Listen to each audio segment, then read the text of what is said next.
یہ ہے کہ زندگی ہے کیا، زندگی کیا ہے؟ تو زندگی، اس سوال کا جواب 20 طریقوں سے دیا جا سکتا ہے، لیکن ایک بڑا سمپل سا زندگی کو سمجھنے کا ایک ریفرنس یہ ہے کہ زندگی وقت کا نام ہے، وقت اصل میں زندگی ہے۔ آپ دیکھیے نا، اگر کسی کی شخص کی زندگی 70 سال ہے اور اس کا 1 سال گزر گیا تو اس کی 1/70 یعنی زندگی کا 70واں حصہ گزر گیا، اور 2 سال گزر گئے تو اس کا مطلب ہے 2/70 اس کی زندگی گزر گئی۔ تو اصل میں جو ہماری زندگی ہے وہ اس وقت کا ہی نام ہے۔ اور دوسری بات یہ ہے کہ ایک شخص جو ہے اگر 70 سال کی عمر میں فوت ہوتا ہے اور دنیا سے جاتا ہے تو یہ نہیں ہے کہ وہ 70 سال کی عمر میں مرا، بلکہ وہ روز کا روز مر رہا ہے۔ ایک ایک دن جو اس کا گزر رہا ہے وہ اس کی زندگی میں سے ختم ہو رہا ہے۔ 70 سال کی عمر میں جب یہ اعلان کیا گیا کہ یہ شخص دنیا سے چلا گیا ہے تو وہ بالکل ایسے ہی ہے جیسے آپ نے ماسٹرز کی ڈگری کانووکیشن آپ کو ملا اور کہا گیا کہ آج 17 دسمبر 2019 کو آپ نے ماسٹرز کی ڈگری کر لی، لیکن یہ نہیں تھا کہ صبح آپ ماسٹر نہیں تھے اور اب 15 منٹ کے بعد آپ کو ماسٹر ہو گئے، بلکہ جو پوری 16 سال کی محنت تھی اس کے نتیجے میں آج اعلان کیا گیا ہے۔ تو اس طرح جب بندہ اس دنیا سے جاتا ہے تو وہ ایک کانووکیشن ہے، اس دن اعلان کیا جاتا ہے کہ یہ مر گیا، ورنہ مرنے کا یہ عمل جو ہے وہ اس کے پیدا ہونے کے ساتھ ہی شروع ہو جاتا ہے۔ تو ان ادر ورڈز کہ جو ہماری زندگی ہے وہ وقت کا نام ہے۔ لہذا اگر جو شخص اچھی زندگی گزارنا چاہتا ہے اور جو ایک خوش و خرم زندگی گزارنا چاہتا ہے وہ یہ سمجھے کہ اگر اس کا وقت صحیح گزر رہا ہے تو اس کی زندگی صحیح گزر رہی ہے۔ اچھا، اب جو وقت کی تقسیم کے اندر اگر آپ اس کو کسی طریقے سے ایک پیمانے سے ماپنے کی کوشش کریں تو جیسے میں اس وقت اس لمحے میں موجود ہوں تو میرے اس طرف میرا گزرا ہوا وقت ہے جو ماضی ہے، اس طرف میرے آنے والا وقت ہے جو مستقبل ہے، اور بیچ میں میں پھنسا ہوا ہوں، یہ بیچ میں پھنسا ہوں۔ اچھا، یہ جو سارا پیچھے والا وقت ہے یہ اصل میں آگے بڑھنے کے راستے میں سب سے بڑی بریک ہے۔ جیسے جو لوگ گاڑی چلاتے ہیں، اگر کبھی کبھی ایسا ہو کہ ان کی ہینڈ بریک وہ کھچی رہ جائے اور ان کو یاد نہ رہے اور جب وہ گاڑی چلائیں تو گاڑی کس قدر مشکل سے چلتی ہے، اس لیے کہ بریک نے اس کو کھینچا ہوا ہوتا ہے۔ تو جو ماضی ہے اس کی حیثیت اس بریک کی طرح ہے۔ لہٰذا زندگی کو خوش و خرم گزارنے کے راستے میں سب سے بڑی جو رکاوٹ ہے وہ اس ماضی کو اپنے سر پر ہر وقت ڈھوئے رکھنا ہے اور ماضی کے اندر دروازہ کھول کے رکھنا ہے اور ماضی کو اپنے کندھے پہ اٹھا کے رکھنا ہے۔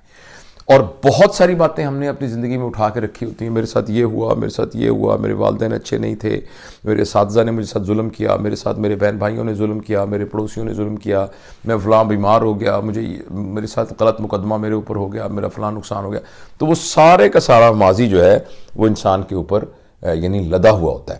اچھا، اور جو مستقبل ہے وہ تو ابھی ہم نے دیکھا نہیں۔ مستقبل اور ماضی میں ایک اچھا فرق یہ ہے کہ مستقبل امکانات کا نام ہے، ماضی میں تو جو ہونا تھا ہو گیا، مگر مستقبل ایک امکانات کا نام ہے جس میں ایک پاسبلٹی موجود ہے۔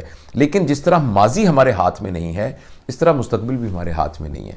مستقبل جب بھی ہمارے ہاتھ میں آئے گا تو وہ لمحہ موجود بن کر آئے گا۔ دوسرے الفاظ میں پوری کی پوری زندگی میں جو چیز ہمارے قابو میں ہے وہ ہمارا پریزنٹ مومنٹ ہے، یہ ایک لمحہ، کیونکہ اسی پر ہی ہمارا اختیار ہے۔ جو کچھ ہم کر سکتے ہیں وہ اسی لمحہ موجود میں کر سکتے ہیں۔ لہٰذا جو پہلا سوال تھا کہ اچھی زندگی کیسے گزرے، تو بھائی اچھی زندگی گزارنے کی یہ ہے کہ اپنے لمحہ موجود کو سنبھالیں۔ اس وقت جو کچھ ہے اس کو میں بہترین طریقے سے گزاروں۔ میں تھوڑی بہت شاعری بھی کرتا ہوں، تو ایک میری نظم مجھے اتفاقاً یاد آئی، اس نظم کا عنوان تھا ایک لمحہ، تو میں آپ کو سناتا ہوں۔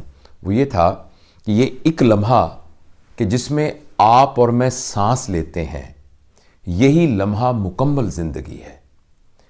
یہ ایک لمحہ کہ جس میں آپ اور میں سانس لیتے ہیں یہی لمحہ مکمل زندگی ہے، جو اس لمحے سے پہلے تھا ندامت کے سوا کچھ بھی نہیں ہے، جو اس لمحے سے آگے ہے وہ خواہش کے سوا کچھ بھی نہیں ہے۔ اسی لمحے میں ہے امکان کوئی کام کرنے کا، اسی لمحے میں ہے امکان جینے اور مرنے کا، اسی لمحے میں ہے پیغام جینے اور مرنے کا، اسی لمحے میں ہے امکان کوئی کام کرنے کا۔ اسی لمحے میں مل جائے گی جو اس کی جزا ہے، اسی لمحے میں مل جائے گی جو اس کی سزا ہے۔ لہٰذا ہم اس موجودہ لمحے کو ضائع نہ ہونے دیں، اور اس کا طریقہ صرف ایک یہ ہے کہ جس وقت زندگی ہمارے اوپر وارد ہو رہی ہے اس وقت ہمارے ساتھ نہ ماضی ہو یعنی نہ ندامت ہو، نہ ہمارے ساتھ مستقبل ہو یعنی نہ ہمارے ساتھ کوئی اندیشے ہوں اور خوف ہوں، بلکہ اس وقت کے تقاضے کے اندر جو کچھ ہمیں کرنا چاہیے وہ ہم کریں۔ لمحہ موجود میں کبھی دکھ نہیں ہوتا، کیونکہ دکھی ہونے کے لیے آپ کو یا ماضی میں جانا پڑتا ہے یا مستقبل میں جانا پڑتا ہے، یا آپ کو پچھتاوا دکھی کرتا ہے یا آپ کو خوف دکھی کرتا ہے۔ لمحہ موجود میں کبھی کوئی دکھ نہیں ہوتا، لمحہ موجود میں صرف عمل ہوتا ہے۔ ہاں، لمحہ موجود میں تکلیف ہو سکتی ہے، یعنی جو اس وقت کا لمحہ ہے، اگر میرے دانت میں شدید درد ہو رہا ہے تو ایک تکلیف تو ہو سکتی ہے، مگر یہ تکلیف دکھ نہیں ہوگا۔ لمحہ موجود میں جو چیز موجود ہے ہم اپنی بھرپور قوتوں کے ساتھ اس کو رسپونڈ کریں گے۔ اگر آپ مجھ سے بات کر رہے ہیں میں نے اس کا جواب دینا ہے، اگر میرے اوپر کوئی تکلیف دہ چیز آ رہی ہے میں نے اس کا حل نکالنے کی کوشش کرنی ہے، میں نے اگر فرض کریں کوئی مجھے پرمسرت چیز ہے تو میں نے اس کو بھرپور طریقے سے انجوائے کرنا ہے۔ لہٰذا میں اپنی بات کو ختم کرتا ہوں یہ کہتے ہوئے کہ آپ یہ آج مشق کیجئے، انشاءاللہ اس گفتگو کو ہم جاری رکھیں گے اور کسی اور موقع پر میں اس کی تفصیل بتاؤں گا کہ لمحہ موجود میری سمجھ کے مطابق لمحہ موجود کو قابو کرنے کا طریقہ کیا ہے۔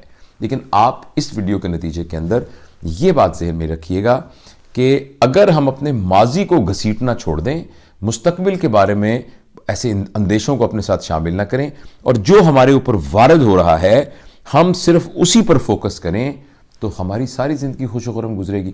کیونکہ اگر ہمیں یہ سکلز آ گئیں تو یہ لمحہ گزرا تو زندگی یہ گزر گئی، اگلا لمحہ آیا تو ہم اس میں داخل ہو گئے، وہ اچھا گزر گیا تو یوں گزر گئی، اس طرح سیگمنٹ وائز زندگی گزرتی جائے گی، اور جب ہمارا اس دنیا سے جانے کا ٹائم ہوگا تو پیچھے مڑ کے دیکھیں گے تو ہمیں سوائے خوشیوں کے اور کچھ نظر نہیں آئے گا۔ تو میں تھینک یو ویری مچ۔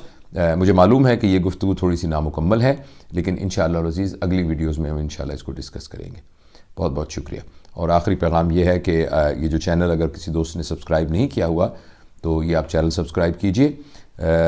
اس کے لیے آپ یوٹیوب میں ٹائپ کیجئے سرجن جاوید 1، SURGEON JAVED 1، ایک لفظ ہے، اس کو ٹائپ کریں گے تو ہمارا channel from knowledge to knowing وہ آ جائے گا۔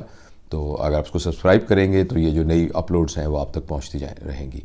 شکریہ۔ ہمارے ایک بزرگ نے یہ کہا تھا کہ جب بھی کوئی اچھی بات آپ کے ذہن میں آئے تو اس کو ضرور شیئر کرنا چاہیے، اور یہی اس چینل کا مقصد ہے۔ بہت شکریہ۔